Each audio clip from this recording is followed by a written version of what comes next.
Hi everyone, I am Dr. Wilson from Chemical Engineering.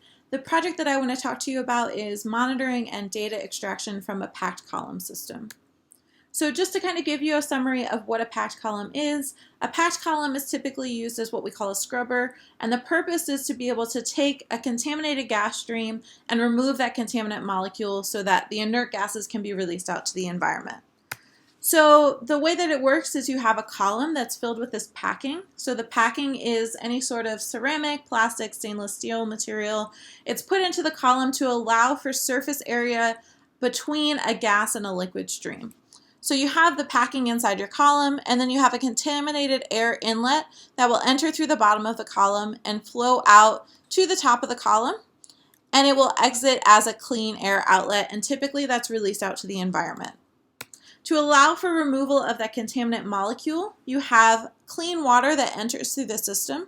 It's flowed typically using a pump up to the top of the column, and then you have a spray nozzle at the top that sprays your liquid out over the packing. And then that liquid flows down your column and then leaves as a contaminated water outlet. So as your gas is flowing up through the column and your liquid is flowing down, the liquid is spreading out over the packing, giving lots of surface area for contact between your gas and your liquid, and that allows for that contaminant molecule to move from the gas phase over to the liquid phase to be able to clean out that airstream. So in our laboratory, we have 3 different packed columns that we're able to monitor within the lab and students can experiment on. So the experimental goal of this system is to be able to monitor the pressure drop across a column as a function of air and water flow rates. So pressure drop is really important because it influences the ability of our process to separate out that contaminant molecule, and it also limits how we're able to design the process. We need to understand the pressure so that we can make sure that we design the column to be able to control the pressures that are produced within the process. So the way that students are able to monitor the pressure drop as a function of air and water flow rate is they have 6 pressure transducers over the length of the column, and then they're measuring the water flow rate and the air flow rate using flow sensors as well. So you can see these pressure sensors are located here at different points within the column packing, and those are able to monitor that pressure drop as they vary the air and water flow rates. So this is our current data monitoring that we have.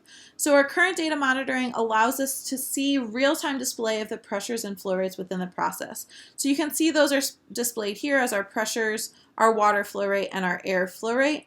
It also allows us to select the specific column being operated so that it gives some specific cues on which valves should be opened and closed as the students are operating this specific column within the system.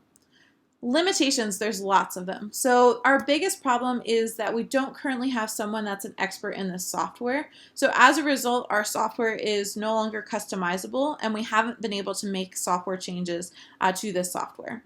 And because of that, it's not actually updated to reflect system renovations. So it's pretty confusing for students because the operation of the column within the software is different from the manual operation that we have within the lab.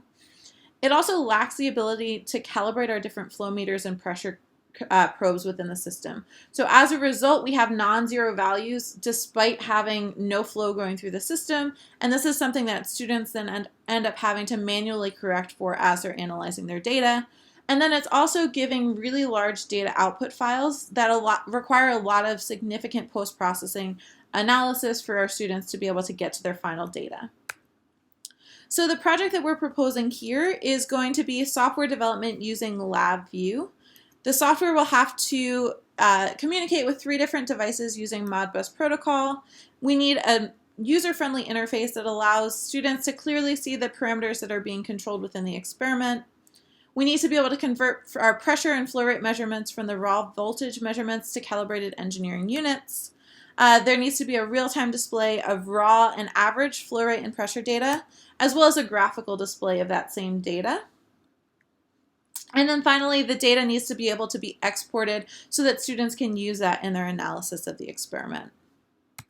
So for this project, there will be 2 project managers, so me, Dr. Sarah Wilson, as well as Mr. Nick Seeprek, who is our lab manager.